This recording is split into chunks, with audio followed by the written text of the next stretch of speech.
ወርሓዊ ጽግያትኪ ምስ ኣቋረጸ ወዲያውኑ ክጠንስ ትኽእል ዲኺ ወይ ድሕሪ መቆራጽ ዘሎ መዓልታት ኩሉ ግዜ ንዘይ ምጥናስ ውሕስ ድዩ? ብዙሓት ኣሕዋት ደም ካብ ደው በለ ጥንሲ ኣይፍጠርን እዩ ኢለን ይሓስባ። ግን እዚ ዓብዪ ስሕተት እዩ። ሓቂ እዩ። ኣብ ገለ ኩነታት ጽግያትኪ ካብ ዘቋረጸሉ ካልኣይ ወይ ሳልሳይ መዓልቲ ጥንሲ ክፍጠር ይኽእል ይኸውን እዩ። እዚ ከመይ ኢሉ ይኸውን ወይ ኣይኸውንን? እቲ ስነ ፍልጠታዊ ምኽንያቱ ኸ እንታይ እዩ? ሎሚ ነዚ ምስጢር እዚ ክንፈትሖ ኢና። እምበኣር እዚ ሕቶ እዚ ንብዙሓት ኣዋልድን ሰብ ሓዳርን ዘደናግር ዛዕባ እዩ። እቲ ሓቂ ንምፍላጥ ድማ ካብቲ ልሙድ ጉጉይ እምነት ወፂና ነቲ ኣብ ውሽጢ ሰውነት ጓል ኣንስተይቲ ዝካየድ ስነ ህይወታዊ ምስጢር ክንርኢ ኣድልየና። ሕጂ ቀጥታ ናብቲ ዝርዝር ትሕዝቶና ብምእታው ነቲ ኩላና ክንፈልጦ ዝግባእ መሰረታዊ ሓቅታት ክንርኢ ኢና። ጽሬቱ ዝሓለወ ጽሩይ ናይ ገዛ ሽሮ ናፊኩም ዶ? ቤትና ፍርያት ተፈጥሮ ነቲ ብሉጽ ናይ ኣኽሱም ሽሮ ናብ ማኣድኹም ኣምፅኡ ኣሎ። እዚ ብኢድ በዓል ሞያተኛታት ውሕላትን ብጥንቃቐ ዝተዳለወ ሽሮ 100% ተፈጥሮኣዊ መቐረት ዘለዎ እዩ። ከምኡውን ካብ ዝኾነ ባዕዳዊ ነገር ነፃ ዝኾነ ቤትና ሽሮ ሎሚ ኣብ ማኣድኹም ይኹን ይብል። ንምእዛዝ ስልክ ቁፅሪ ኣብ መጀመርያ ኮመንት ኣሎ፣ ደው ኢልኩም ኣዘዙ።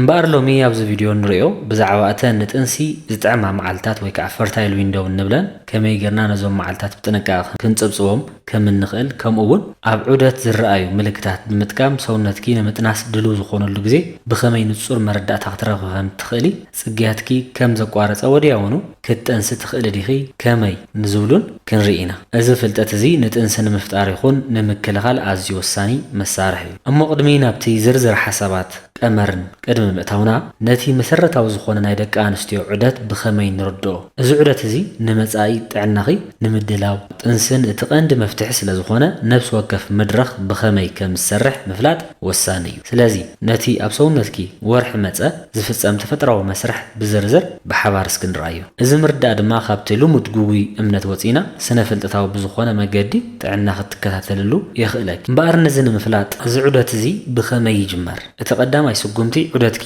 ብጥንቃቐ ካብ ምምዝጋብ ይጅምር። እዚ ማለት ጽግያትኪ ዝመፀላ ቀዳመይቲ መዓልቲ ኣብ ካላንደር ምልክት ምግባር ኣይትረስዒ።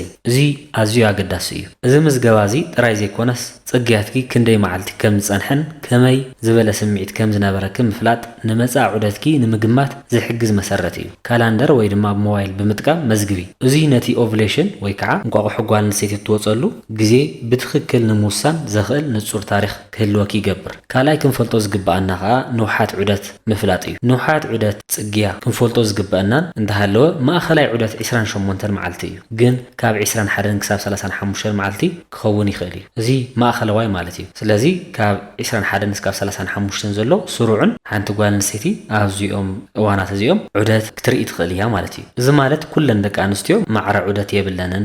ገለ ዑደት ሓፂር ኮይኑ ኣብ ውሽጢ 21 መዓልቲ ጽግያት ክመፅአን ከሎ ገሊአን ድማ ዝተናውሐ ኮይኑ ክሳብ 35 መዓልቲ ይጸንሓ ማለት እዩ። ንውሓት ዑደትኪ ምፍላጥ ድማ ኦቭሌሽን መዓስ ከም ዝፍጠር ብትክክል ንምግማት ወሳኒ እዩ። እምበኣር እቲ ዓብዪ ጌጋ ኣብ እንሪኦ ብዙሓት ኣዋልድ ከምዚ ይሓስባ። እንታይ ይብላ? ጽግያተይ ጠጠው ስለ ዝበለ ጥንሲ ኣይፍጠርን እዩ ክብላ ንሰምዐን ኢና። እዚ እቲ ዓብዪ ስሕተት እዩ። ጽግያት ደው ስለ ዝበለ ጥራይ ጥንሲ ኣይፍጠርን እዩ ምባል ኣዝዩ ጌጋን ሓደገኛን እምነት እዩ። ብዙሓት ኣዋልድ ደም ምቁራጽ ማለት ጥንሲ ዝኽልከለሉ ውሕስ ግዜ ከም ዝጀመረ ጌረን ይሓስባ። ይኹን እምበር እቲ ስነ ህይወታዊ ሓቂ ግን ኦቭሌሽን ንምፍጣር ወይ ከዓ እንቋቑሖ እትወፀሉ እዋናት ዘድሊ ምድላዋት ሰብነትኪ ገና ደም ከየቋረፀ ወይ ከዓ ወርሓዊ ጽግያኺ ከየቋረፀ እውን ክጅምር ስለ ዝኽእል ጽግያትኪ ካብ ዝውድእ ንጽባሒቱ እዋን ከይተረፈ ጥንሲ ናይ ምፍጣር ዕድል ኣለዎ። እዚ ማለት ሰውነትኪ ንሓድሽ እንቁላሊሕ ንምውፃእ ዘድልዮ ሆርሞናት ጽግያትኪ ገና ከይተወድእ እውን ከም ምንጩ ይኽእል እዩ። ስለዚ ደም ምቁራጽ ጥራይ ንባዕሉ ከም ፍጹም መከላኸሊ ክውሰድ የብሉን። ጽግያትኪ ካብ ዝወፅእ ንጽባሒቱ እውን ከይተረፈ ጥንሲ ናይ ምፍጣር ዕድል ኣለዎ። ስለዚ ደም ምቁራጽ ጥራይ ንባዕሉ ከም ፍጹም መከላኸሊ ክውሰድ የብሉን። ምክንያቱ ርክብ ዝተገበረሉ መዓልቲ ኦቭሌሽን ዝፍጠረሉ መዓልትን ብምኽንያት ነዊሕ ዕድመ ዘርኢ ተባዕታይ ወይ ከዓ ስፐርም ክራኸብ ስለ ዝኽእል። እዚ ብንጹር ንምርዳእ ኦቭሌሽን እንታይ እዩ መዓዝ እዩ ምፍላጥ የድሊ። ኦቭሌሽን እንታይ እዩ ኢልና ብንርኢ ኦቭሌሽን እንታይ እዩ ኢለ ቪድዮ ሰሪሐ ነይረ። ንስኩም ክትሪኦ ትኽእላ ኢኹን ብንጹር ንምርዳእ ማለት እዩ። ግን ብደንቢ ምስ ሰብነትክን ንኽትናበባ ግን ኦቭሌሽን እንታይ እዩ ኢልና ኣብዚ እስኪ ንርአ። ኦቭሌሽን ማለት ሓንቲ ብስልቲ እንቁላሊሕ ካብ መፍረይ እንቁላሊሕ ወይ ከዓ ኦቫሪ ትወፀሉ ግዜ እዩ። ንኣብነት ሓደ ዛፍ ቡሱል ፍረ ምስ ሓዘ እቲ ፍረ ካብቲ ጨንፈር ዝወድቀሉ ግዜ ከም ማለት እዩ። ሰውነትኪ ድማ ወርሒ መፀ ሓንቲ ፍረ ወይ እንቁላሊሕ የዳልው እሞ ኣብ መፋረቕ ዑደትኪ ድልውቲ ምስ ኮነት ካብ ቤት ትወፅእ። እዛ እንቁላሊሕ እዚኣ ምስ ዘርኢ ተባዕታይ ተተራኺባ እዩ ድማ ጥንሲ ዝፍጠር። እንተዚ ተራኺባ ግን ሰውነትኪ ኣየድልየንን እዩ ኢሉ ምስ ደም ጽግያት ከውፅኡ ይደርብዮ ማለት እዩ። ናብቲ ካልእ ዛዕባ ድማ ኣብንኸድ ድማ ኦቭሌሽን መዓዝ እዩ ዝፍጠር ኢልና ብንርኢ ድማ ንሓደ ስሩዕ 28 መዓልቲ ዑደት ዘለዋ ሰብ ኣብ መበል 14 መዓልቲ እንቁላሊሕ ተውፅእ። ይኹን እምበር እቲ ሓቀኛ መዓልቲ ኦቭሌሽን ብምኽንያት ከቢድ ስነ ኣእምሮ ጸቕጢ ወይ ከዓ ስትረስ፣ ምዝባዕ ናይ ሆርሞናት ስርዓት፣ ድቃስ ምስኣን ወይ ድማ ሃንደበት ዝተገበረ ናይ ኣመጋግባ ለውጢ፣ ስፖርታዊ ለውጥን ክቀየር ከም ዝኽእል ምፍላጥ ኣገዳሲ እዩ። ሕጂ ድማ እቲ ዝለዓለ ሚስጥር ናብ ዘለዎ ክፋል ክንሰግር ኢና። ኦቭሌሽን መዓዝ ከም ዝፍጠር ካብ ፈለጥና እቲ ዘርኢ ተባዕታይ ወይ ከዓ ስፐርም ኣብ ሰውነት ጓል ኣንስተይቲ ምስ ኣተወ ንክንደይ ግዜ ተዓቂቡ ይጸንሕ። እዚ ሚስጥር እዚ እዩ ነቲ ድሕሪ ጽግያት ወዲያውኑ ጥንሲ ክፍጠር ዘኽእለሉ ቀንዲ ምኽንያት ዘብርህ። እስኪ ብሓባር ንረአዩ። እምበኣር ሚስጥር ዘርኢ ተባዕታይ ወይ ከዓ ስፐርም ኣብ ንርኢ ናይ ዘርኢ ወዲ ተባዕታይ ኣብ ውሽጢ ማህፀን ወይ ከዓ ኣብ ሓንቲ ጓል ኣንስተይቲ ማህፀን ክሳብ 5 መዓልቲ ብሂወት ክጸንሕ ይኽእል እዩ። እዚ ማለት ርክብ ዝተገበረሉ መዓልቲ እንቁላሊሕ እታ ናይ ጓል ኣንስተይቲ እንቋቑሖ ዝወፀትሉ መዓልትን ሓደ ክኸውን ኣየድልዮምን እዩ። እቲ ዘርኢ ኣብ ውሽጢ እቲ ጥዑይ ዝኾነ ፈሳሲ ጓል ኣንስተይቲ ማህፀን ወይ ከዓ ሰርቫይካል ሙኮሳ ተሓቢኡን ተዓቂቡን ነታ እንቁላሊሕ ክጽበያ ይኽእል እዩ። እዚ ነዊሕ ናይ ህይወት ዕድመ ዘርኢ ተባዕታይ ድማ ነቲ ፈርታይል ዊንዶ ወይ ጥንሲ ክፍጠረሉ ዝኽእል ግዜ ዘንውሖ። ንኣብነት ሶኒ ርክብ እንተጌርኪ እሞ እንቁላሊሕ ክሳብ ዓርቢ እንተዘይወፀት እቲ ሶኒ ጀሚሩ ኣብ ውሽጢ ዝጸንሐ ዘርኢ ወዲ ተባዕታይ ጥንሲ ክፈጠር ይኽእል እዩ። ስለዚ ትማሊ ደም ኣቋሪፀ ሎሚ ተራኺበ እንቁላሊሕ ድማ ድሕሪ 5 መዓልቲ እያ ትወፅእ ኢልካ ምሕሳብ የድሊ። ንምንታይ እንተይልና ምክንያቱ እቲ ዘርኢ ድሮ ኣብ ውሽጢ ዓሪዱ ይጽበ ስለ ዘሎ፣ ስለዚ ጥንሲ ከጋጥም ይኽእል እዩ ማለት እዩ። እምበኣር እዚ ኩሉ ስነ ፍልጠታዊ ሓበሬታ ከመይ ገይሩ እዩ እቲ ኣብ ግብሪ ትትርጎም? ነዚ ብቐሊሉ ንምርዳእ ሓደ ንጹር ዝኾነ ኣብነት ወይ ቀመር ብሓባር ንርአ። እዚ ቀመር እዚ ከመይ ገይሩ ጥንሲ ካብቲ ንሕና ንሓስቦ መዓልታት ወፃኢ ክፍጠር ከም ዝኽእል ዘርእየና መስኮት እዩ። ነዚ ቀመር እስኪ ኣብ መንጎ ጽግያትን ዘርኢ ተባዕታይን ኦቭሌሽን ዘሎ ዝምድና ብንጹር ንርአ።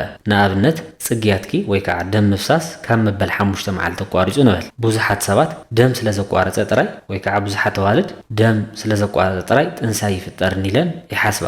ግን እቲ ስውር መስርሕ ገና ሕጂ እዩ ዝጅምር። እቲ ርክብ ኣብ መበል 9 መዓልቲ ርክብ እንተጌርኪ እቲ ዘርኢ ተባዕታይ ስፐርም ናብ ማህፀንኪ ኣቱ። እቲ ዘርኢ ድማ ኣብቲ ጥዑይ ፈሳሲ ማህፀን ተሓቢኡ ን5 መዓልታት ብሂወት ተዓቂቡ ይጸንሕ። እዚ ማለት ሰውነትኪ ነቲ ዘርኢ ከም ጋሻ ተቐቢሉ የጽንሐሎ ማለት እዩ። ኣብ መበል 14 መዓልቲ ወይ ከዓ ተወሳኒት ህሞት ድማ እታ 14 መዓልቲ ድሕሪ 5 መዓልቲ ርክብ እንቁላሊሕኺ ካብ ቤት ትወፅእ። እቲ ድሮ ኣብ ውሽጢ ዓሪዱ ዝጸንሐ ዘርኢ ድማ ነቲ ሓድሽ ዝወፀት እንቁላሊሕ ይረኸባ እሞ ምውሃድ ብድሕሪ ይፍጠር ማለት እዩ። ናይዚ ውፅኢት ድማ እዚ ማለት ዋላ እኳ ርክብ ዝገበርክሉ መዓልቲ ደም ከም ዘቋረፀ 4 መዓልቲ ጥራይ ይኹን እቲ ምኽንያት ነዊሕ ዕድመ ዘርኢ ተባዕታይ ወይ ከዓ ዝጸንሐ ናይ ተባዕታይ ዘርኢ ዝተፈጠረ ምጽባይ ግን ናብ ጥንሲ የምርሕ። እዚ ድማ እቲ ድሕሪ ጽግያት ወዲያውኑ ጥንሲ ፍጠር ዝኽእል ቀንዲ ስነ ህይወታዊ ሚስጥር እዩ ማለት እዩ። ስለዚ እቲ ውሕስ ዝመስል መዓልቲ ናብ ጥንሲ ዘምርሕ ድልድል ክኸውን ይኽእል እዩ ማለት እዩ። ካብቲ መስርሕ ወይ ከዓ ካብቲ ቀመር ከም ዝተረዳእናዮ ጥንሲ ዝፍጠረሉ ዝኽእል ግዜ ሓደ መዓልቲ ጥራይ ኣይኮነን እምበኣር እቲ ዝለዓለ ናይ ጥንሲ ዕድል ዘለዎ ወቕቲ ወይ መስኮት ጥንሲ መዓዝ እዩ እንተኢልና ነዚ ብሳይንሳዊ ኣፀዋውዑ ፈርታይል ዊንዶ ንብሎ ግዜ ብዝርዝር ኣብ ንሪኦ ካብቲ እንቁላሊሕ እትወፀሉ መዓልቲ ወይ ከዓ ኦቭሌሽን 5 መዓልቲ ንድሕሪት 1 መዓልቲ ንቕድሚት ፈርታይል ዊንዶ ይበሃል። እዚ 6 መዓልቲ ዝጸንሕ ግዜ እቲ ዝለዓለ ናይ ጥንሲ ዕድል ዘለዎ ወቕቲ እዩ። እንቁላሊሕ ሓንሳብ ምስ ወፀት ካብ 12 ክሳብ 24 ሰዓት ጥራይ እያ ብሂወት ትጸንሕ። ይኹን እምበር ዘርኢ ተባዕታይ ኣብ ውሽጢ ማህፀን ንነዊሕ መዓልታት ስለ ዝጸንሕ ኦቭሌሽን ቅድሚ ምፍጣሩ ዘሎ 5 መዓልታት እውን ርክብ እንተተገይሩ እቲ ጥንሲ ናይ ምፍጣር ዕድሉ ኣዝዩ ዝለዓለ ይኸውን። እዚ ማለት እቲ ፈርታይል ዊንዶ ወይ ከዓ ንሕርሻ ዝተዳለወ መሬት ማለት እዩ። ዘርኢ እንተተዘሪኡሉ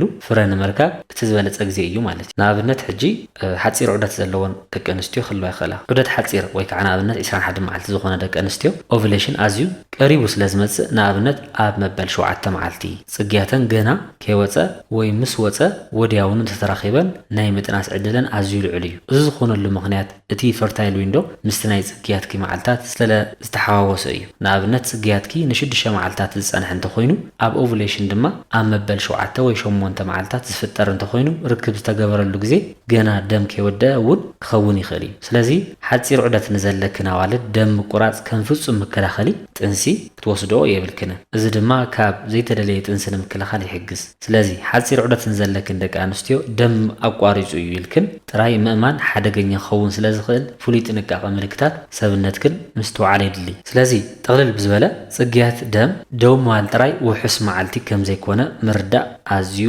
ኣገዳሲ እዩ እቲ ሓቀኛ ውሑስ ግዜ ዝበሃል ኣብ ቀዋሚ ዑደት ንዘለኽን ደቂ ኣንስትዮ ጥራይ እዩ ብመጠኑ ክሰርሕ ዝኽእል ይኹን እምበር ሰብነት ጓል ኣንስተይቲ ብዝተፈላለየ ምኽንያት ክቀየር ስለ ዝኽእል ደም ምቁራጽ ጥራይ ፍጹም መከላኸሊ ኣይኮነን እቲ ቀንዲ ክንግንዘቦ ዘለና ነገር ጥንሲ ዝፍጠረሉ ግዜ ምስቲ ጽግያት ዝውድአሉ መዓልቲ ኣዝዩ ዝተቐራረበ ክኸውን ስለ ዝኽእል ዘይተደለየ ጥንሲ ንምክልኻል ወይ ድማ ቆልዓ ንምውላድ ትኽክለኛ ግዜ ክንመርጾ እንተደሊና ነቲ ኦቭሌሽን ምልክታት ምፍላጥ የድልየና ንኣብነት ፈሳሲ ማህፀን ምስቲ ናይ ጻዕዳ እንቁላሊሕ ዝመሳሰል ምስ ዝኸውን ብዝለዓለ ትኹረት ክንከታተሎ ይግባእ ብዝበለጸ እውን ኦቭሌሽን እንታይ እዩ ከመይ ጌርና ንፈልጦ ብኸመይ ኢና ኳልኩሌት ንገብሮ ዝብል ወይ ከዓ እንቋቑሖ መዓዝያ ትወፅእ መዓዝዩ እቲ ዝበለጸ ግዜ ዝብል ሙሉእ ቪድዮ ሰሪሕሉ ኣለኹ እሱ ክትሪኦ ትኽእላ ኢኽን ስለዚ ፍልጠት ካብ ስሕተት የድሕን እዩ እሞ ሰብነትክን ዘርእዮም ንኡሳን ለውጥታት ምርዳእ እቲ ዝበለጸ መገዲ እዩ ስለዚ ሓንቲ ጓል ኣንስተይቲ ክገብሮ ዝግባእ ሓደ ዑደትኪ ብጥንቃቐ ክትከታተለለኪ እዚ ማለት ንወርሓዊ ጽግያትኪ ጥራይ ዘይኮነስ ንነፍሲ ወከፍ ለውጥታት ሰብነትኪ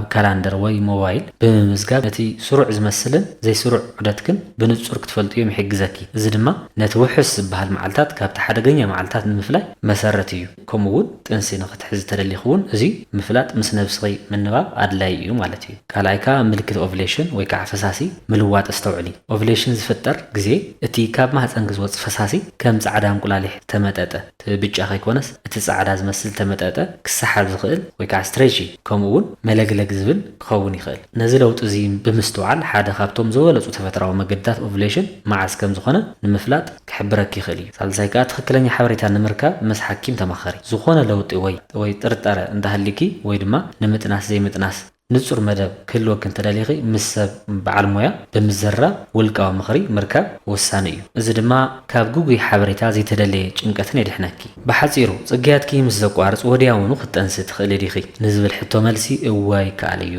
እቲ መልሲ እቲ ምኽንያት ድማ ዘርኢ ተባዕታይ ኣብ ውሽጢ ሰብነትኪ ክሳብ 5 መዓልቲ ተሓቢኡ ክጽበ ይኽእል እዩ ልክዕ ከምቲ ሓደ ጋሻ ኣብ ሳሎን ኮይኑ ምግቢ ስካብ ዝበስል ዝጽበ ማለት እዩ ካልኣይ ከዓ ገለ ደቂ ኣንስትዮ ጽግያተን ምስ ወድአ ወዲያውኑ እንቁላሊሕ ከውፃ ይኽእላ እየን ስለዚ ደም ምቁራጽ ማለት ጥንሲ ኣይፍጠርን እዩ ማለት ኣይኮነን እቲ ጋሻ ወይ ከዓ እቲ ዘርኢ ወዲ ተባዕታይ ድሮ ኣብ ውሽጢ ስለ ዝኣተወ እታ እንቁላሊሕ ክትወፅእ ከላ ብቐሊሉ ይራኸባ ነዚ ንምርዳእ ሰብነትኪ ኩሉ ግዜ ምስ ደም ምቁራጽ ወዲያውኑ ድልው ክኸውን ከም ዝኽእል ምፍላጥ ኣገዳሲ እዩ እሞ ተዓዘብተይ እቲ ዝነበረና ትሕዝቶ ናይ ሎማዓንቲ ወይ ከዓ ትሕቶኽን ግልፂ ከም ዝኾነልክን በዓል ሙሉእ ተስፋ እየ እዚ ሓበሬታ ንዓኺ ጥራይ ዘይኮነስ ንኻልኦት ሓትና እውን ኣገዳሲ ስለ ዝኾነ ንትፈትውያ መሓዛኺ ንሓፍትኺ ሼር ግበሪ ዝኾነ ዘይተረድአክን ነጥቢ ወይ ተወሳኺ ክንዘራረበሉ እትደልየ ሓሳብ እንተልይክን ከዓ ኣብ ኮመንት ፀሓፋለይ ወይ ከዓ ኣብ ኮመንት ፀሓፉለይ ብተወሳኺ ንቐጻሊ ተመሳሳሊ ሓበሬታ ንምርካብ እውን ንኣቤልስ ፋሚሊ ሳብስክራይብ ዘይገበርኩም ሳብስክራይብ ክትገብሩን እናተላበኹ